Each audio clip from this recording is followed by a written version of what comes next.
देखिए, मेरी पार्टी अपना दल जातीय जनगणना की पक्षधर है। साफ तौर से, स्पष्ट तौर से पार्टी का ये पक्ष है, लेकिन फिलहाल हमारी सरकार ने इस संबंध में अभी कोई घोषणा नहीं की है। निश्चित रूप से इस संबंध में जो मंथन हो रहा होगा वो बहुत जल्द मैडम हिंदुत्व की जो बात चल रही है, हिंदुत्व की बात चल रही है, हमारा एजेंडा सामाजिक न्याय है, हम उसी की बात नहीं मैडम, ये तो एक रहोगे नेक रहोगे, आपको पिछड़ी की राजनीति करनी है। उसी भारतीय जनता पार्टी में आप शामिल हैं। उनने हिंदुत्व की बात की है और आपको पिछड़ी की राजनीति, आप हिंदुत्व की राजनीति करना चाहेंगी या पिछड़ों की? हो गई आपकी बात। अपना दल एनडीए गठबंधन का एक घटक है। हर घटक दल की अपनी एक विचारधारा होती है। हमारी पार्टी अपना दल अपने गठन के समय से सामाजिक न्याय की विचारधारा को लेकर संघर्ष कर रही है। प्रधानमंत्री नरेंद्र मोदी जी के नेतृत्व में सामाजिक न्याय से जुड़े हुए एक नहीं अनेक फैसले किए गए हैं और सामाजिक न्याय के एजेंडा पर हम एनडीए में शामिल हैं।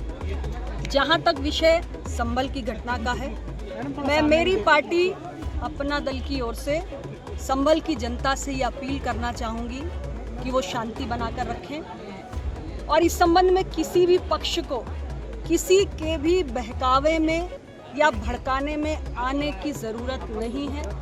ये पूरा मामला अदालत की निगरानी में है। माननीय उच्चतम न्यायालय ने इस संबंध में एक न्यायिक आयोग का गठन किया है। आयोग पहुंचा है।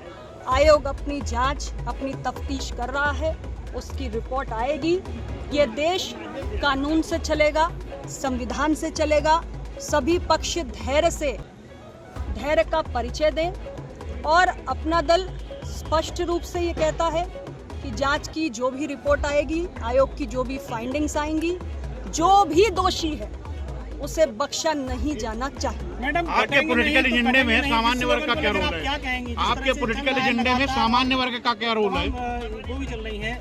मैंने अपना बात रख दी और मुझे लगता है बहुत स्पष्ट रूप से। अब संभल के बाद अजमेर शरीफ की बात चल रही है सर्वे को लेकर। मैडम, भर्ती की सफलता के बाद 140 करोड़ के देश में कौन क्या कह रहा है, हर किसी की बात। आपके एजेंडे में समाज को लेकर के कोई है? एजेंडे में सामान्य वर्ग का क्या रोल है?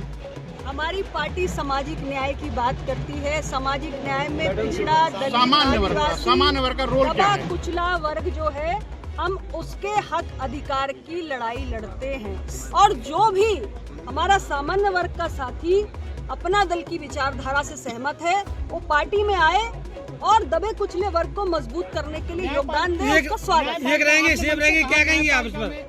एक रहेंगे। मैं सिर्फ इतना कह रही हूँ कि देश की न्यायपालिका लोकतंत्र का एक बहुत महत्वपूर्ण स्तंभ है और हमारे निचली अदालत से लेकर सर्वोच्च अदालत तक आज मुकदमों का अंबार लगा हुआ है। आम आदमी का पैसा, उसका समय, उसका धन नष्ट हो रहा है क्योंकि हमारे पास न्यायाधीशों की पर्याप्त संख्या नहीं है। और जिस तरीके से आज हमारे सदन में, चाहे राज्यों के सदन में, चाहे पार्लियामेंट है, वहां पर हम हर वर्ग को प्रतिनिधित्व दे रहे हैं। लोकतंत्र की मजबूती के लिए न्यायपालिका में भी हर वर्ग का प्रतिनिधित्व होना चाहिए। सोशल डाइवर्सिटी इन जुडिशरी, न्यायपालिका में सामाजिक विविधता, ये अपना दल की सोच है और इसको हम निरंतर समाज के बीच में आपके नेता ओबीसी को तो संविधान ने आरक्षण दे रखा है। मैडम, आपके नेता 2027 में आपको मुख्यमंत्री देखना चाहते हैं, इस बारे में आप क्या? देखिए, कार्यकर्ता है। कार्यकर्ता अपने नेता को अपनी पार्टियों पर, ऊंचाइयों पर देखना चाहता है। हर पार्टी का कार्यकर्ता, किसी भी दल का कार्यकर्ता या समर्थक अपनी पार्टी या अपने नेता को ऊंचाइयों पर देखना चाहता है। ये तो कार्यकर्ताओं की स्वाभाविक भावना होती है। जिस दल के पास जाएंगे उस दल के कार्यकर्ता आप क्या कहेंगे इसमें? मैं अपने कार्यकर्ताओं से सिर्फ इतना कहूंगी कि आप एक सेतु हैं। जनता के बीच में बने रहिए, संघर्ष करिए, उनके मसलों को मजबूती के साथ उठाइए, जुड़े रहिए। बाकी वक्त पर आरक्षण में आपका आर्थिक आधार का कोई